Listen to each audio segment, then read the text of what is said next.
this webinar. I want to welcome you to our conversation today, which is not about all the change that we've seen for the past year or so. We've all talked about that. The question now is what's going to stick? How are things going to play out going forward?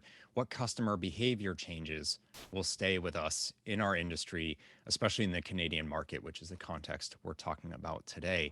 I'm Brian Falchuk. I'm the moderator for this webinar. I'm the managing partner of Insurance Evolution Partners and the author of the book series, The Future of Insurance from Disruption to Evolution. And I have to mention this, next month, the next book is coming out, so watch for that. All right, let's get into today's conversation though. As I mentioned, we've all seen the change for the past year. Customer behaviors were changing, their expectations were changing, but then gasoline was poured on that fire. And now what's going to stick, right? Are some things going to go back to the way they were? Are some other things going to develop? Are we seeing not a new normal, but a new way of doing business and a set of customer expectations? And how do we navigate that? That is the conversation for today's discussion. I'm joined today by Nathan LaFayette, who is the Chief Insurance Officer for BCAA, and by Tatjana Lalkovic, who is the Chief Information Officer for Economical Insurance. They both will be sharing some thoughts and ideas around this conversation point with us first, and then we're going to move into Q&A, which means for you, the audience, please put those questions in the little Q&A button at the bottom of your screen in Zoom. You can ask them at any time. You don't need to wait till the Q&A session, and I will make sure we get the best questions out into our two panelists to bring some thoughts back to all of you. So please do ask. We want to talk about what you care about most, and I will remind you throughout. So the Q&A is open. Please do throw some questions in there. And the last thing I'll say before we jump in and I hand it to Nathan is this webinar is part of the upcoming Future of Insurance Canada event that's happening this summer, August 24th and 26th, plus an extra day on the 26th to talk about connected claims specifically. If you haven't registered for the event yet, please go do so. You can find it at the Reuters Events website, and you will get more information, of course, in your inbox. So stay tuned for that. It's a fantastic event.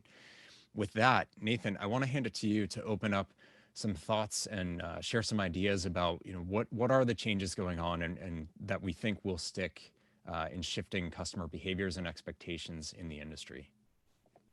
Brian, thank you so much. I'm excited to be a part of this conversation today. I'm going to discuss three trends, one for attracting customers, one for converting customers, and one for servicing.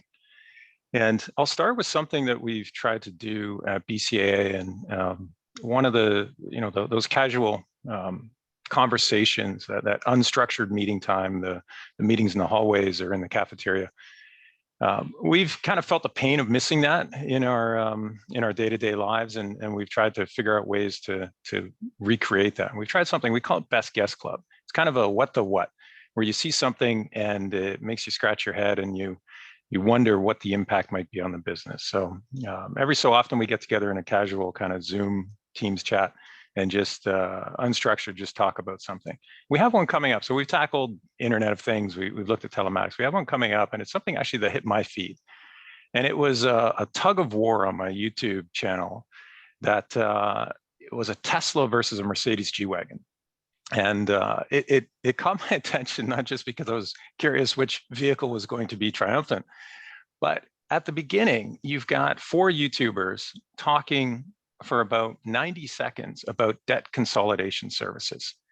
And I've seen the, I've been online. I'm not archaic by any means, but it's always been about the peripheral, the ads, the banners, the search, the keywords, what links might be in the content.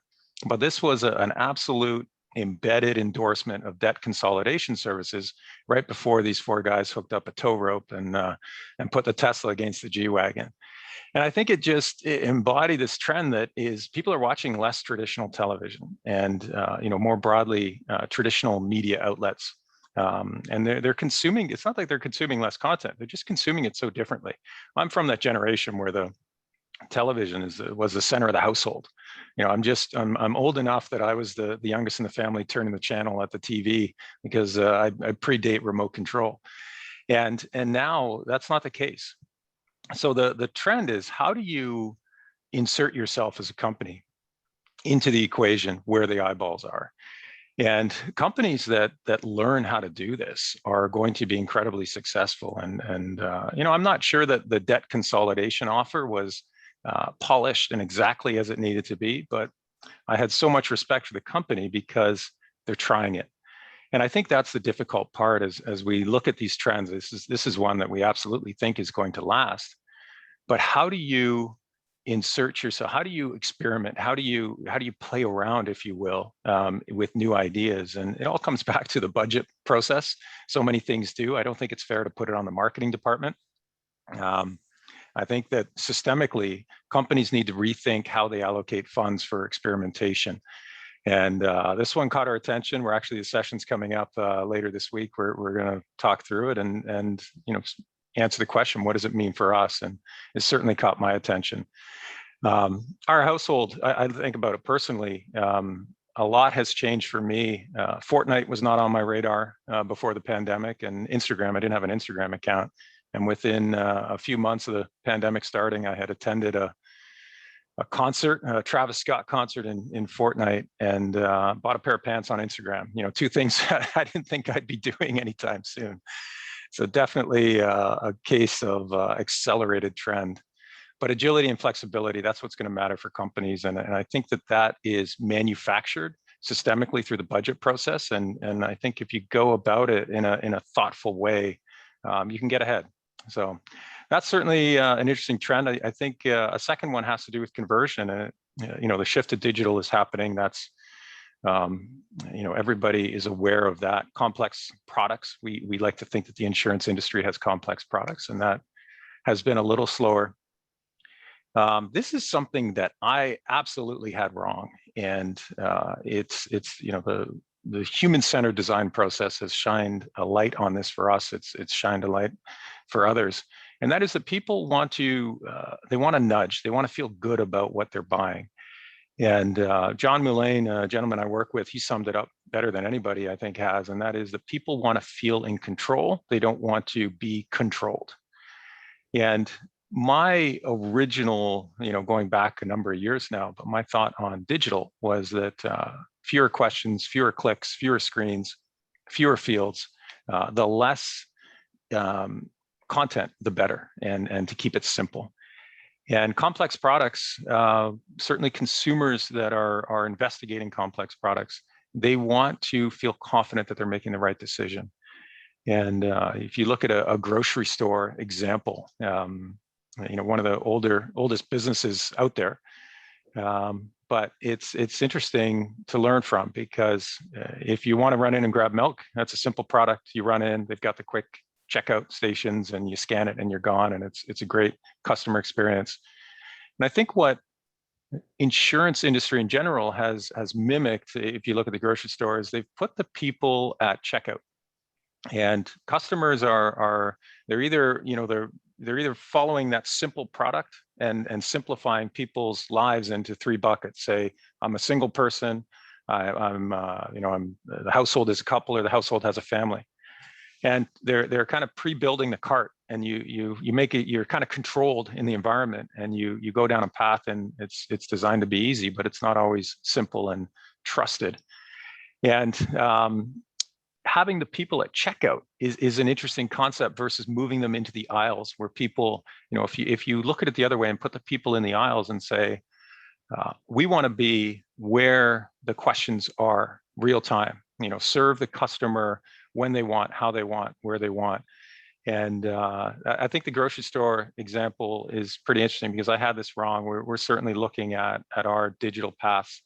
The move to digital was so immediate and so abrupt that it wasn't done flawlessly. So we're certainly looking at all those things, and we think the trend is that whoever figures out how to provide that nudge, how to provide that confidence when the actual product is being investigated, that's going to be who comes out on top. So we're definitely watching that. Those are two trends we think are going to stay. And then we maybe talk about a third that we don't think is going to stay. And that is because of the quick pivot to digital in the insurance industry, customers had a lot of patience. And If you answered the phone, they were happy. They were post the early days of the pandemic, people were happy to be alive. Quite frankly, it was a horrific time. And if you're answering the phone, if you were able to get digital copies out, if you were able to handle their inquiry, if it was clunky, if there was friction, if there was drop calls or bad service or limited hours, all of that was forgiven, and it was forgiven quickly. We experienced that with very high net promoter scores, despite not ideal service levels. And I think what we're seeing is that people's patience is running out, and that little window of forgiveness is closing. And the the customer always matters. And it's not a situation where we think the solution is to further streamline, but we certainly see the value in having our people where the customer wants, when they want, and having them available in that nature. So when you look at those three trends, that getting the eyeballs in new ways, drumming up interest in your product, exposing it to where the people are, and then being able to give them that nudge on a complex product in the way that they want to be handled. They don't want to be forced down a path of high, medium, low, or good, better, best. They want to shop, they want to understand, they want to ask questions, and to be available there with a human touch.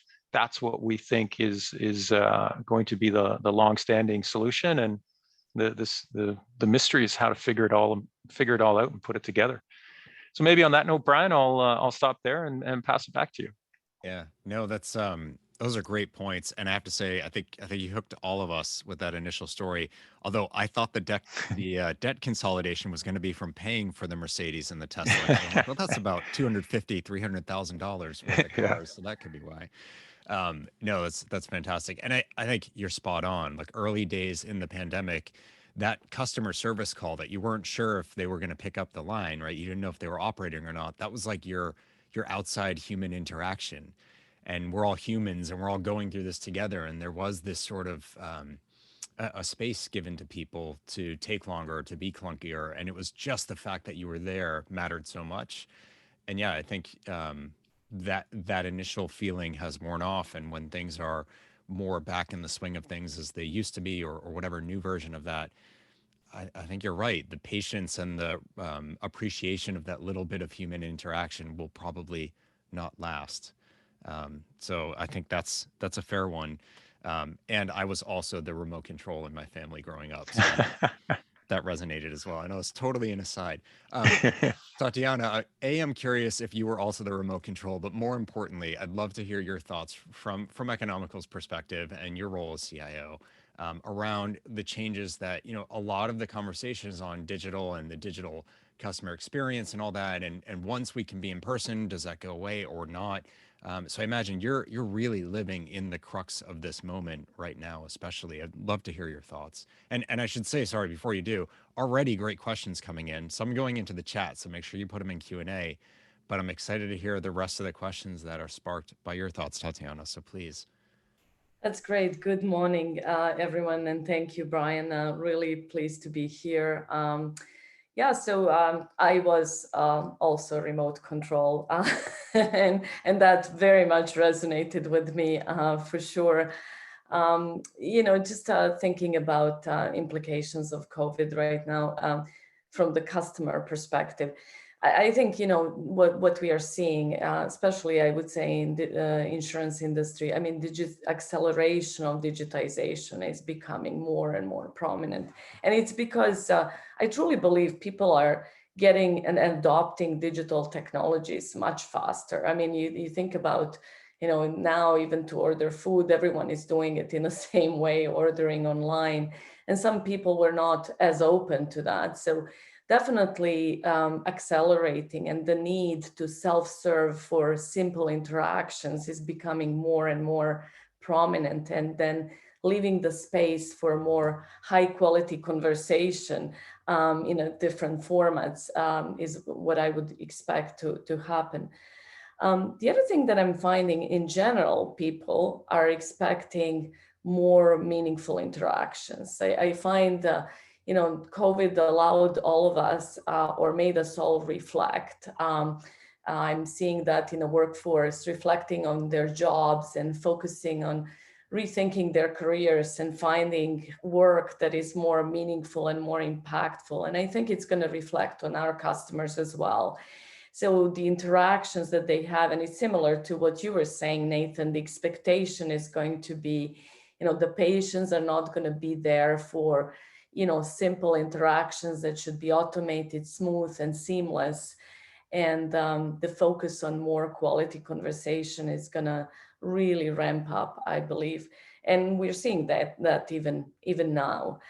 The other thing is, need for delivering integrated experiences and beyond, value-added services beyond the core business proposition is going to be more and more important, and understanding customer needs and creating that stickiness so that you're solving or addressing a problem in their lives. And when I was in banking industry, we always said people are not coming to the bank to buy a mortgage, they're coming to buy a home. So how do you create an integrated experience in insurance beyond the core offering to solve or to make customers' life more easy? In terms of that, trend on focus on empathy and more human-centric leadership, I think it's going to be even more important to really stay close to your customer, to listen to what they're saying, what they're telling you, reviewing the reviews and really responding to that. I think it's going to be even more prominent.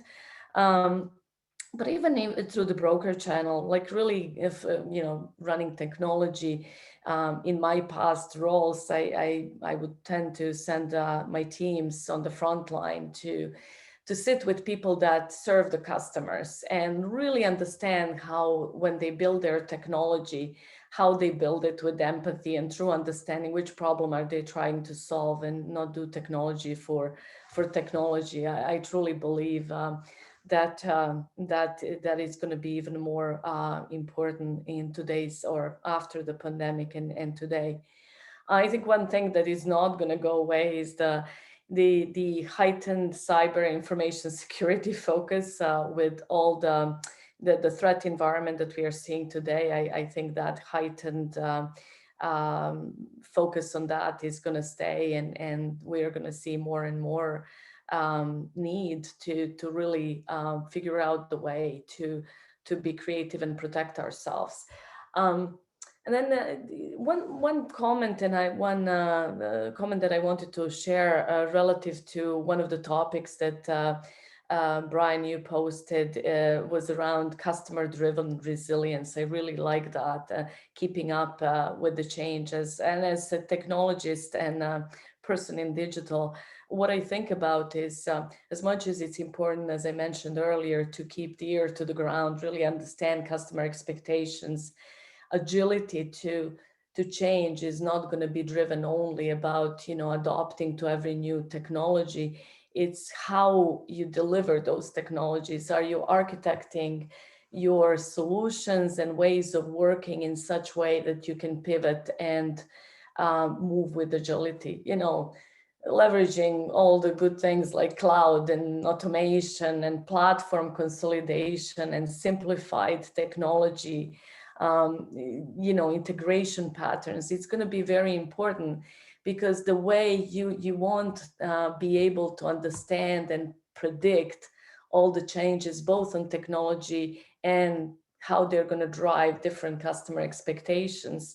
And so if you set yourself up with ability to deliver that value incremental and pivot, have a good kind of strategy and direction, but be able to be nimble and address and respond to it, is going to be critical. Because I think, a lot of focus is given, emerging technologies and researching and finding use cases for that. And I think it equally is important to really set yourself up so you can adopt them and adopt changing customer expectations that will be driven by those emerging technologies and trends. So with that, I will pass it over back to you, Brian.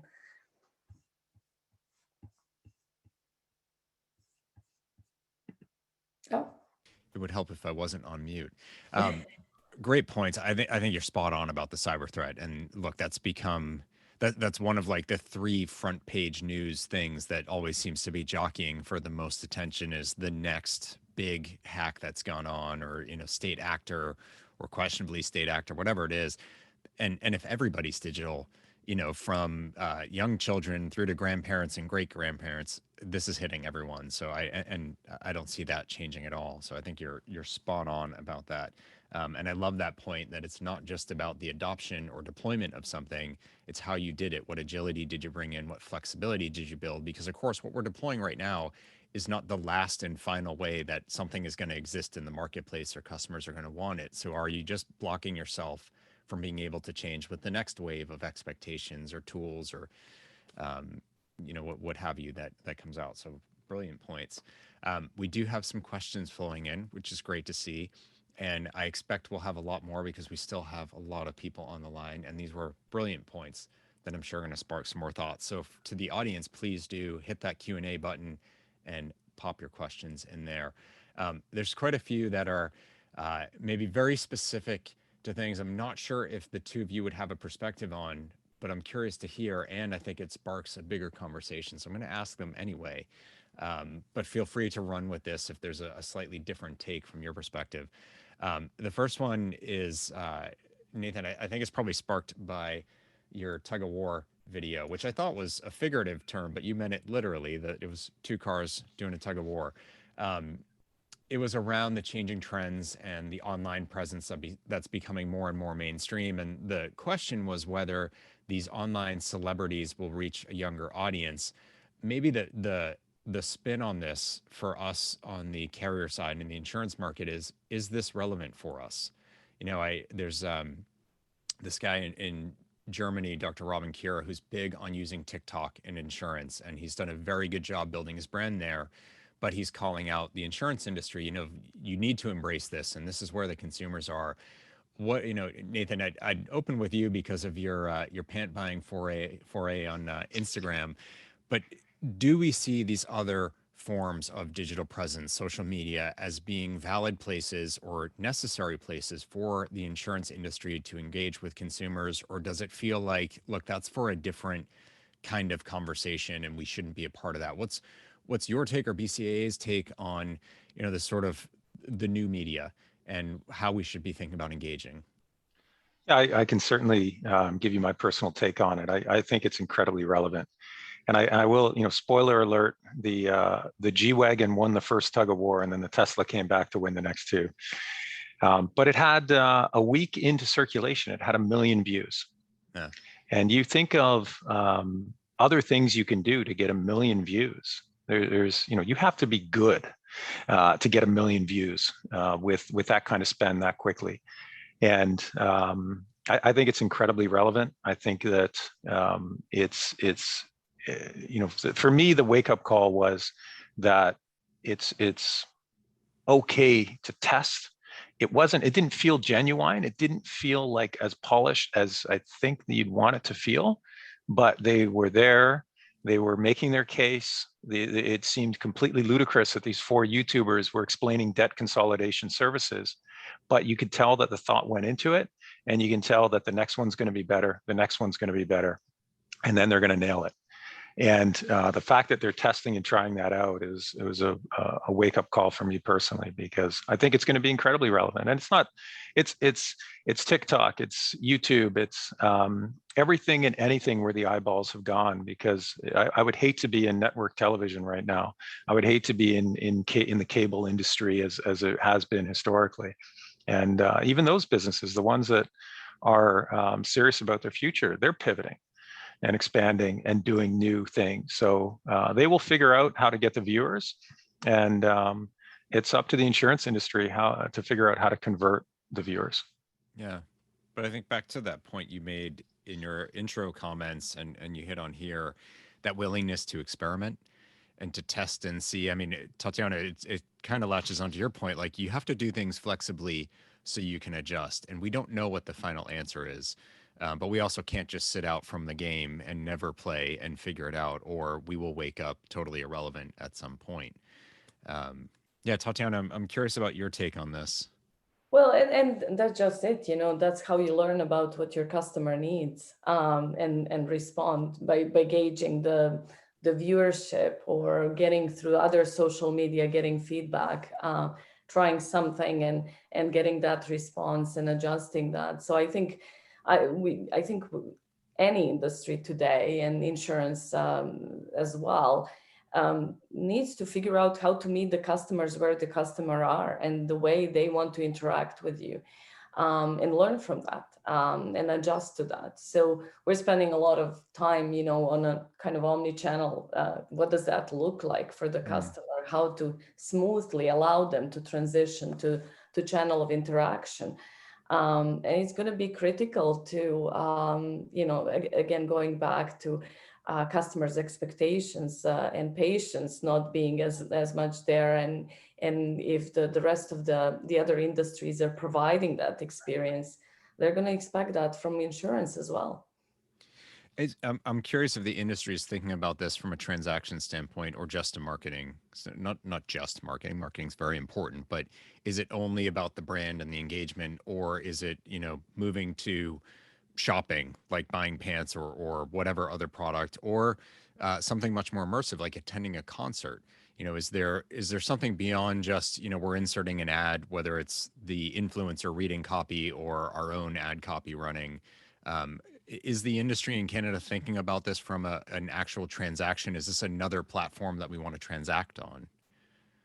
Well, you can, making sure that everything is secure, obviously, Yeah. but you, again, you don't limit it. I think, especially for simple transactions, you can definitely facilitate that. And I think really, going back to our conversation on COVID, people have tried. Nathan bought his pants on Instagram. We're going to harp on that, Nathan. I'm sorry. Right? That's fun. I like the pants. They're good pants. Exactly. So, I bet you would have never thought to do that before. Yeah. And so, people try it and then they go, why not? And so they want a variety and option to do that. So I'd say more complex interactions would it would not necessarily mean move as easily. But I think for simple transactions, people don't necessarily want to spend time. They value their time. And I think what we learned from the pandemic, people really value that quality time now, because they were not able to have a choice. So yeah. It's going to be more and more important to deliver services at ease and the simple transactions, whichever way they want. So yeah, I think it's not going to be limited to marketing. Yeah. All right, Nathan, any thoughts from you? I mean, BCAA has a wide range of offerings, not just insurance, but the car services and other things that start to come around that. So I could see, interactions, simpler transactions fitting right in. Is that something you guys are thinking about as well, or have experimented with, or is it too soon?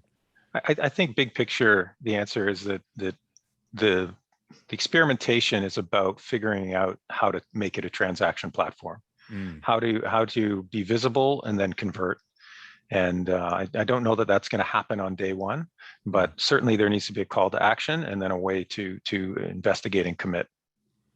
Yeah, no, I think that's well said.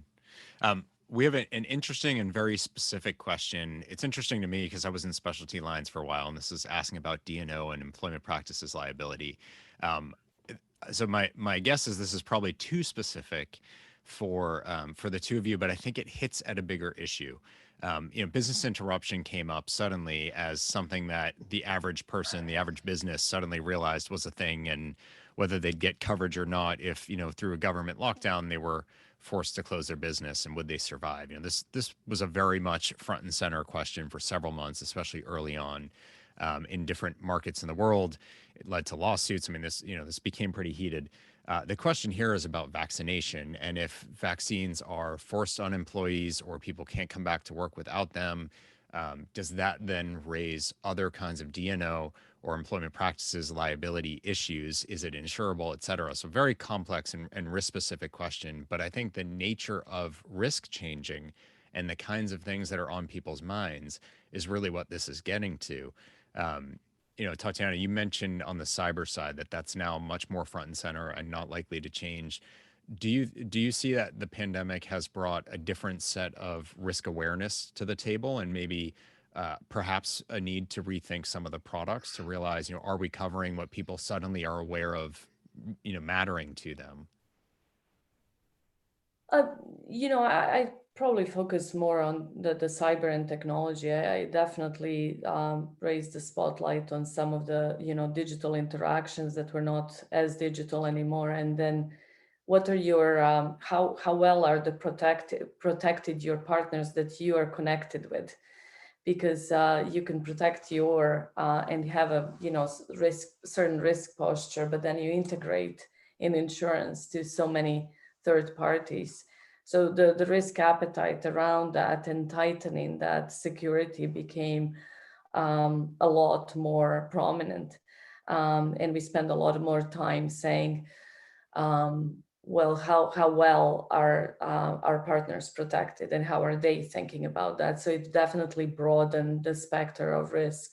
I'd say I'm not going to comment on vaccination and other stuff, but yeah, that's what we are seeing for sure. I think if I could add on to that, the variants, we're dealing with COVID-19. There might be a COVID-22 or COVID-25, who knows?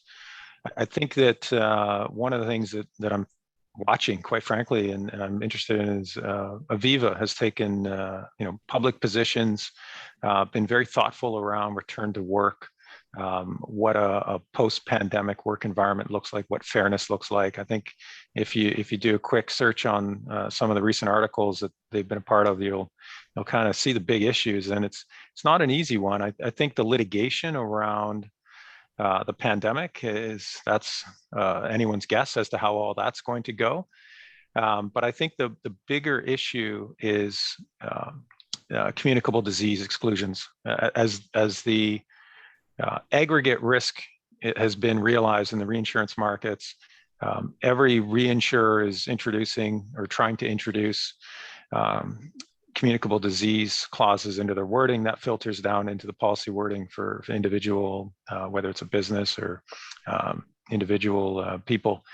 And the capacity just isn't there. The appetite for communicable disease just isn't there. So it's a very specialized coverage that isn't going to be readily available, and if you do get it, it's going to be expensive. So I think that's one of the fundamental changes that has happened as a result of the pandemic is if stuff was covered this time around and all that's still being decided in the courts, then it will be decidedly not covered next time around.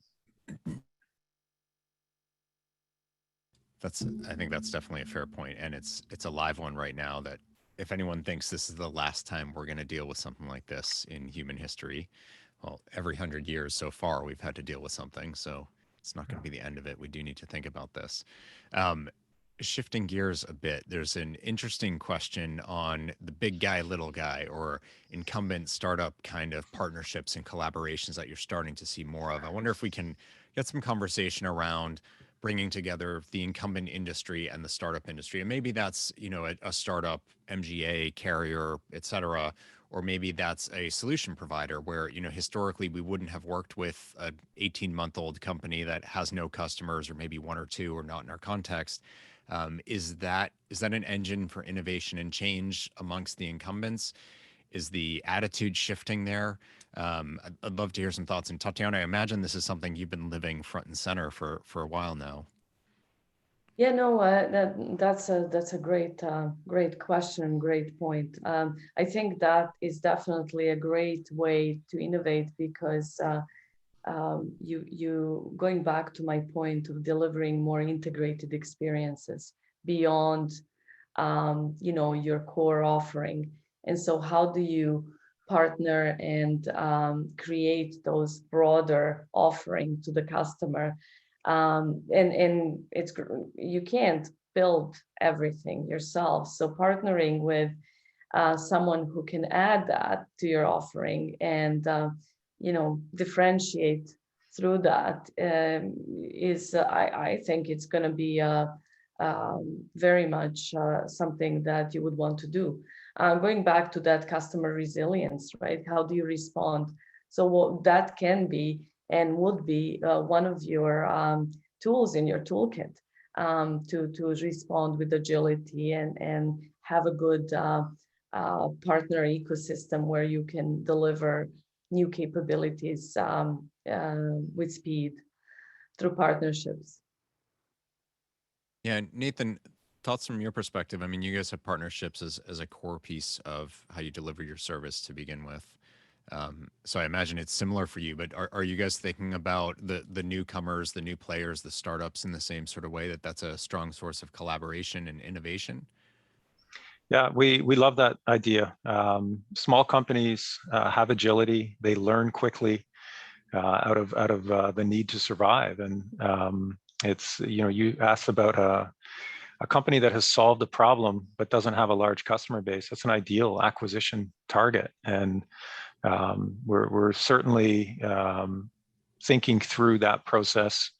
And I think again, the one catch is that you have to be prepared to fail. They're not all home runs, and you have to have the appetite and the just the corporate patience to say, look, we're going to try a few things. We're not going to try one thing only. And I think experimentation that Tatjana has nailed it with the agility and flexibility. That is the secret to resilience. And I think we've all seen how valuable resilience is as a corporate culture, part of your DNA. Yeah, absolutely. I think those are great and complementary points. And Nathan, you set the stage with this experimentation mindset, and that's really been prevalent throughout. One of the things that I see here is around customer expectations, and a person rightly calls out sometimes they trend towards the extreme. Maybe customers are asking for things that feel impossible right now, and I always say if you tell an engineer that something's impossible, you basically just excite them to get to work on the problem. They just see it as it's not possible right now, but not impossible. But the question is around the priority calls that we make in trying to figure out that strategic roadmap to meet some of those expectations, or as many of them as possible in whatever time frame it might be. What are we weighing here? Is it about customer satisfaction, risk mitigation? Are there certain things that are rising to the top perhaps differently when we make those decisions that, yes, this is hard, but we have to because CX above everything else? Or, is there a shift in the math that's done in setting those strategic roadmaps for the kinds of customer expectations which we try to meet as an industry? Nathan, you're off mute, so I'm going to jump with you. I guess, I think that the discipline, the customer, when you put the customer in the middle, I think that the discipline comes in staying true to that. It doesn't really matter how good a decision is for the business if it deteriorates the customer experience or the customer outcome. So if the customer is always in the middle, then it forces you to prioritize the customer interests above everything else, and you're forced to figure out the back end. You're forced to figure out, okay, what does it mean for us? How do we adapt? How do we adjust to deliver on this optimal customer outcome? So I don't know that is anything that's changing. I think that some companies do it better than others, and some companies wander a little bit and lose their way every now and then they come back to it. But I think that guiding principle around the customer in the center of the equation, every diagram, every chart, every PowerPoint slide, the customer's got to be in the middle. You can't have the customer off to the side because it means you're solving the wrong problem. Yeah. Tatjana, same thing from you. And if you would comment on, I know a lot of people feel like that's nice, but it's not realistic because we have regulations and we have this and we have that. And look, the story's the same through the entire life cycle of this industry. It's not a new problem. But I'm curious at your take on that. Well, I agree with Nathan inadvertently, and it's proven. There are literally studies that people did, and when you have customer in the center, it's good for your business. And it ends up in the same space your business does really, really well. So, even though, to your point, you will have a regulatory thing that you will have to prioritize, you have no choice, but even having that in your language and starting from there, it just changes how people think. And even how they solution, regulatory or you name it, problem that they're trying to solve, even if it didn't, if it wasn't just starting as a customer need, but solving it in a way that helps the customer and having solution design to that is very important. I think you need to build that culture. Because a lot of, like, everyone says that, right? So technically everyone should know that you should start with the customer, but do you practice that every day? And do you, to Nathan's point, build it in every conversation? You talk to your teams, you talk to your engineers, you talk to anyone in the company that is servicing the customers. If that's top of mind and that's part of every conversation, and you stop and you have a discipline to say, how might that help the customer, you will come up with a different solution and better solution. So I think it has to be practiced, not only having it as a statement, but really build it into your day-to-day business. It does make a difference. Yeah. Yeah. And there are certainly businesses that have, the inspirational customer centric slogans on the wall, but it's clearly not how they're living. So taking it beyond just, I always say it's like recruiting talk, like, oh, we have an open culture and everyone's great and they're empowered, but you get inside and you're like, oh, that's not really how it is. This can be another one of those places. And actually, there's a question I think that sets this up is it takes the right talent and mindset, right? So it's more than just a slogan. We have to really embrace it, and our people need the right kind of mindset and training and tools and support and everything to be able to actually put that customer centricity into motion. This particular question says historically, companies have bought talent or knowledge through M&A, and I think there's examples of that, but then there's plenty of examples of not that. But now leaders really have to put the focus on building the teams and the mindset and the skills in-house, regardless of what's going on with M&A. I think that's a fair statement, right? We can't just acquire our way out of the wrong mindset ultimately. So what are some of the strategies or challenges around maybe shifting that culture? And look, we've had to do that over the past year and change remotely, which is, in many ways perhaps harder.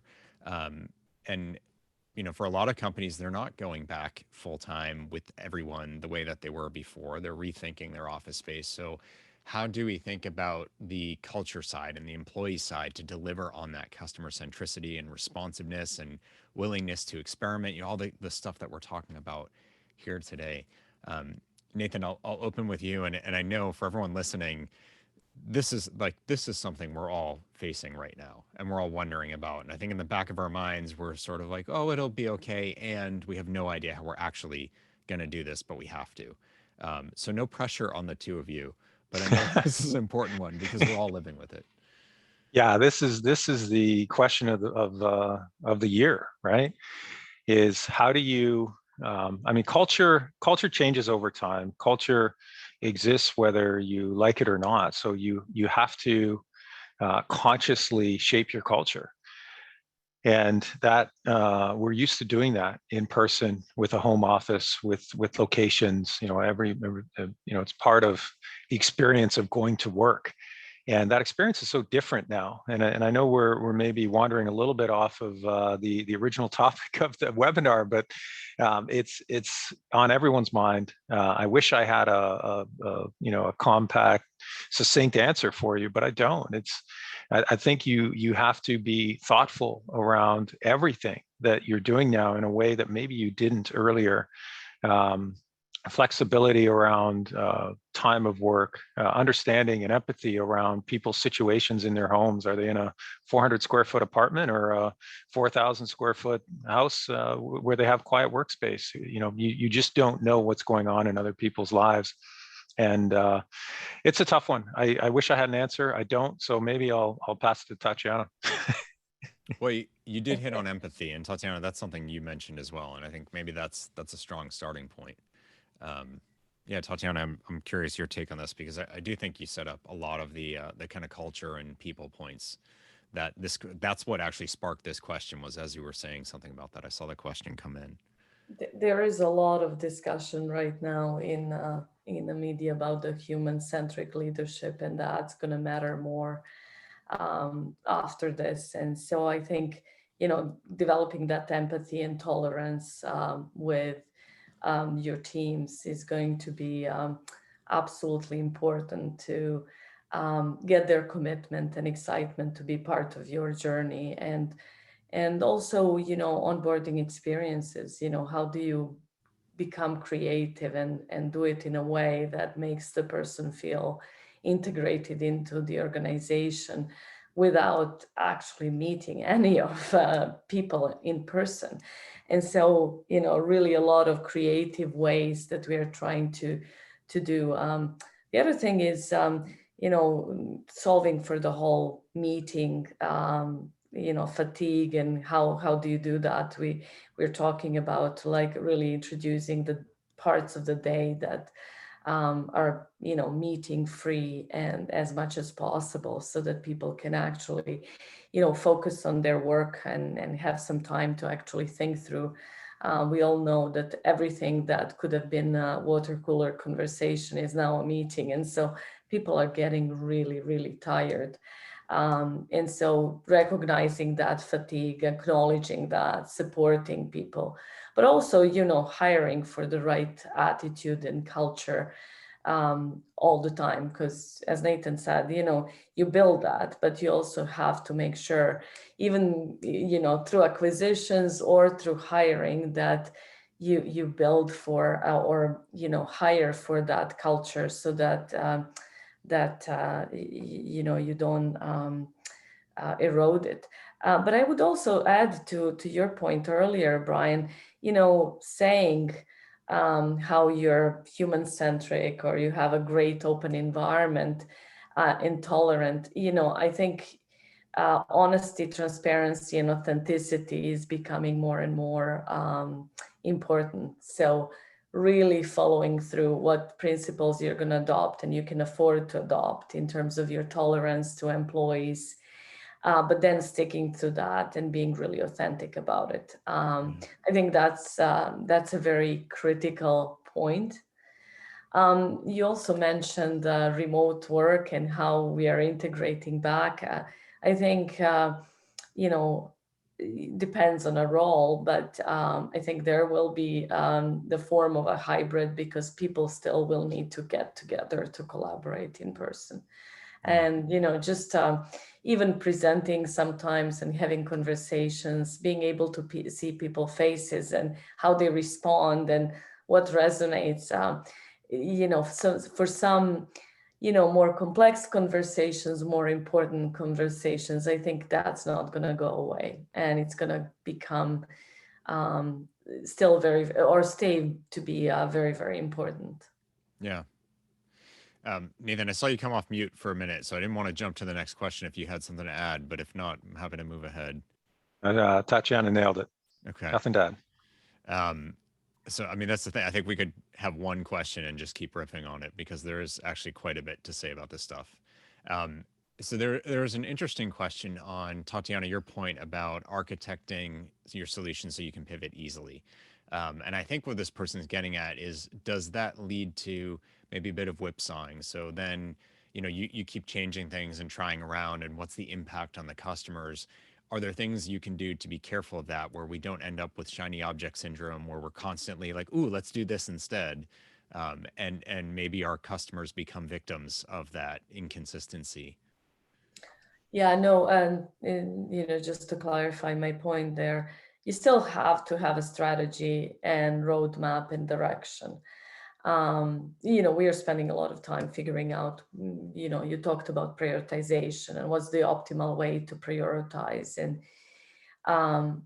but that means if you architect yourself to act with agility and you have a strategy and direction and a roadmap, that allows you to really step back and have agility to respond if you decide But the fact that you have the direction and a roadmap and framework allows you to make trade-offs and really meaningful, assessments, whether you pivot or not.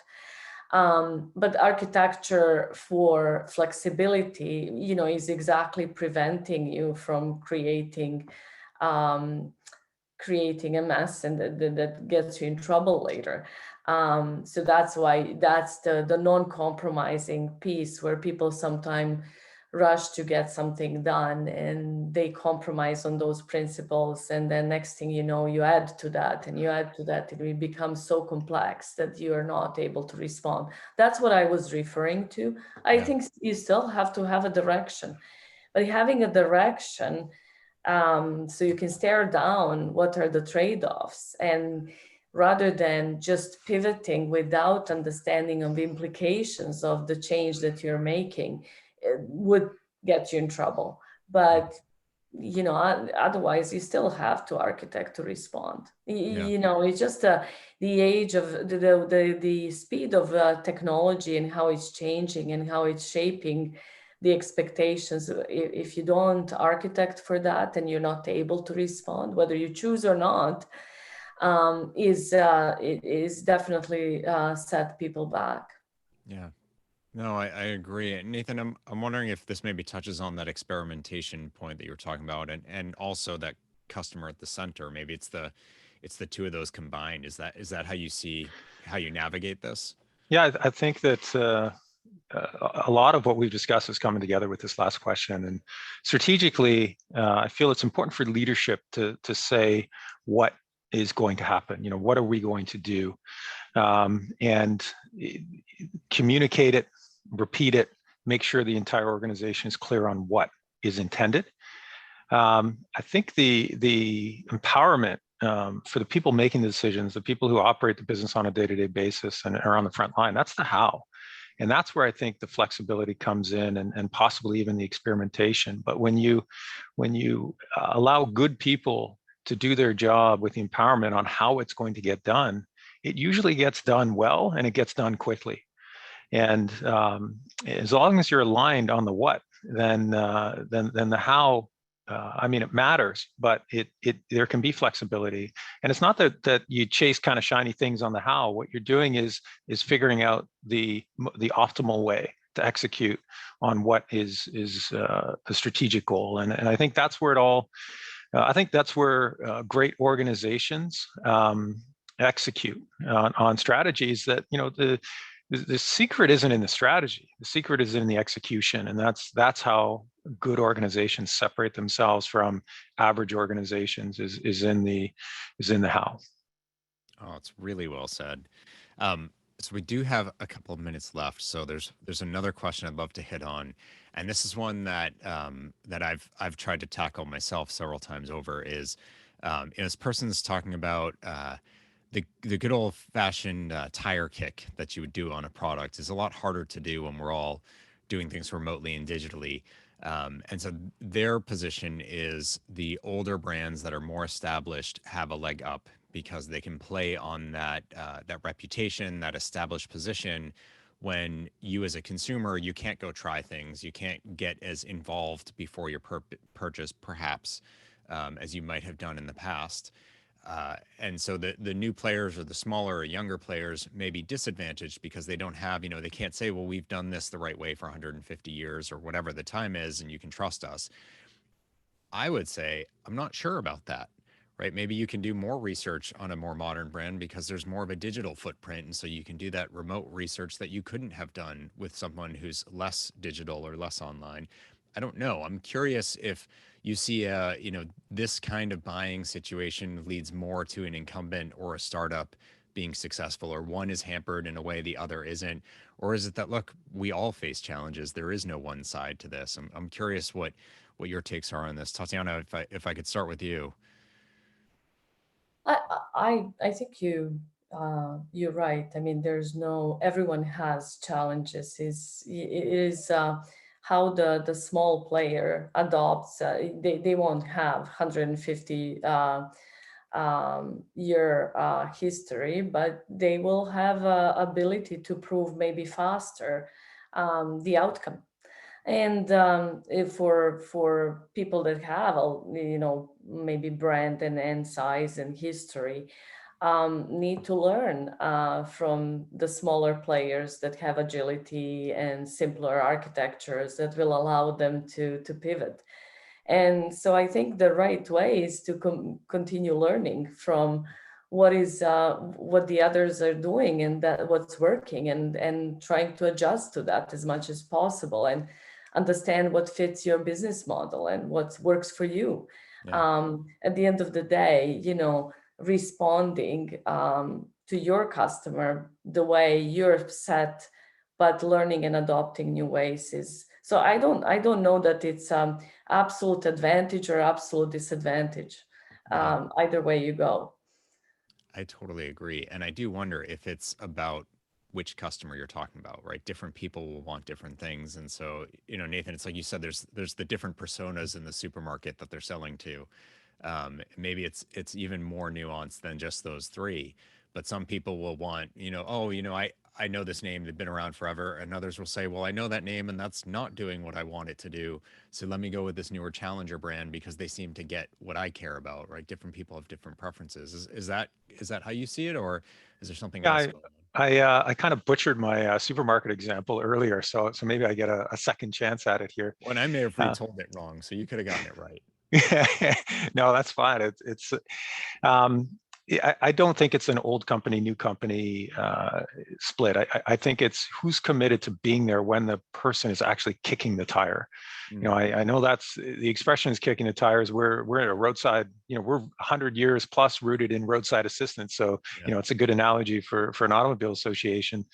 But you have to be there for the customer when they're asking, when they're inquiring, when they're curious about the product. And the ones that figure that out and do that, and I'll maybe try that supermarket example one final time. If the insurance industry has traditionally put the people at checkout, and what we need to do as an industry is put the people right then and there when the person's kicking the tire, inquiring about limit on their condo, whatever it is that is on their mind. Don't try and say, hey, you're a family in the suburbs, this is what you need.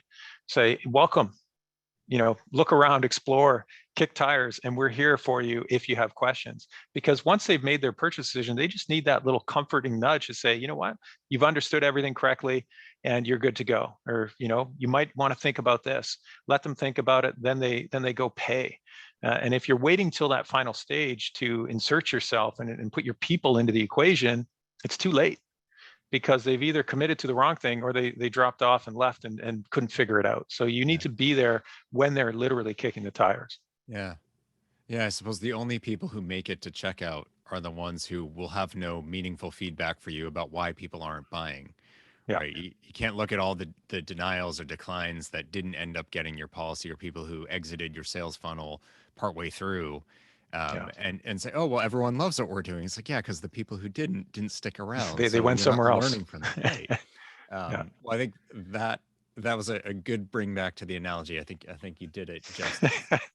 And you gave us other great analogies with the remote control and everything. So you did great. Tatjana, Nathan, thank you both. Really valuable conversation. And we had a ton of people live on this panel. I know there will be more people who catch this on demand, but really big audience for this. And it showed in the quality and number of questions that came through. So a thank you to the audience as well, because that made for, I think, a really rich conversation that, frankly, like we said, these are the things that are genuinely on our minds right now, because we're trying to figure out how we do this in this very moment. So really topical conversation. So thank you to Nathan, to Tatjana, to all of the audience, and to Reuters Events for bringing this conversation together today. Thanks, everybody, and have a great day.